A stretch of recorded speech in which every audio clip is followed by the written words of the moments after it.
നമ്മളൊരു പുസ്തകം വാങ്ങുമ്പോൾ എന്താണ് ചിന്തിക്കുന്നത്? ഇഷ്ടപ്പെട്ടാൽ വായിക്കും, ഇഷ്ടപ്പെട്ടില്ലെങ്കിൽ നമ്മൾ ആ പുസ്തകം മാറ്റിവെക്കും. പക്ഷെ ഒരു കാലത്ത് ഒരു പുസ്തകമുണ്ടായിരുന്നു. ആ പുസ്തകം വീട്ടിൽ വെച്ചാൽ തന്നെ അപകടമാണെന്ന് ആളുകൾ വിശ്വസിച്ചിരുന്ന ഒരു പുസ്തകം. അതെ, ആ പുസ്തകത്തിന്റെ പേരാണ് ഡ്രാക്കുള.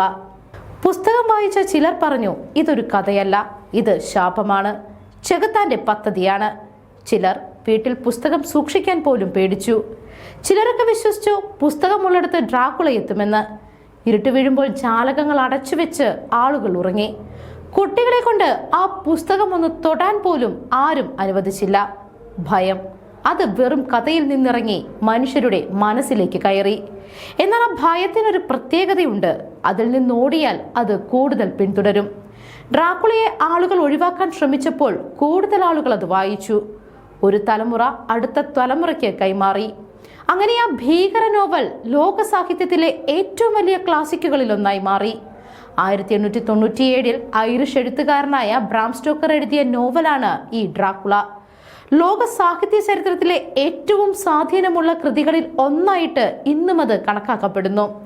പുറത്തിറങ്ങിയ കാലത്ത് അത് വെറുമൊരു ഹൊറർ നോവൽ മാത്രമായിരുന്നില്ല.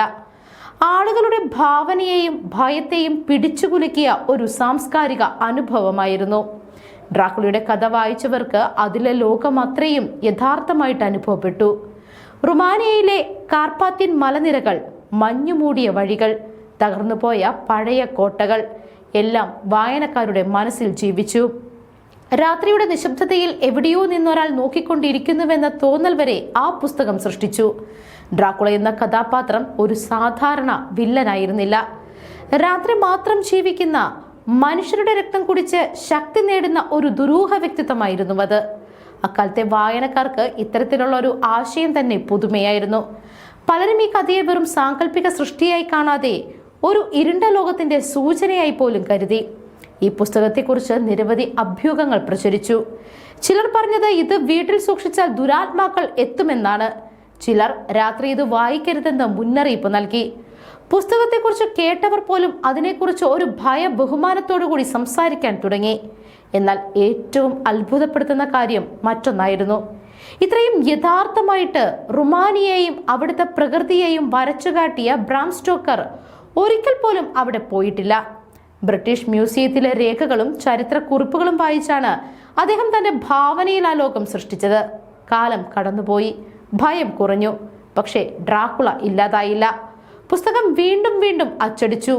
സിനിമകളായി, നാടകങ്ങളായി. പുതിയ തലമുറകൾ വീണ്ടും അത് കണ്ടെത്തി. ഒരു കാലത്ത് ആളുകളെ പേടിപ്പിച്ച നോവൽ പിന്നീട് ലോകത്തിലെ ഏറ്റവും വലിയ ക്ലാസിക്കുകളിൽ ഒന്നായി മാറി. ഇന്ന് ഡ്രാക്കുളയെ വായിക്കുമ്പോൾ ഇത് വെറും ഒരു രക്തസാക്ഷിയുടെ കഥയായി തോന്നാം.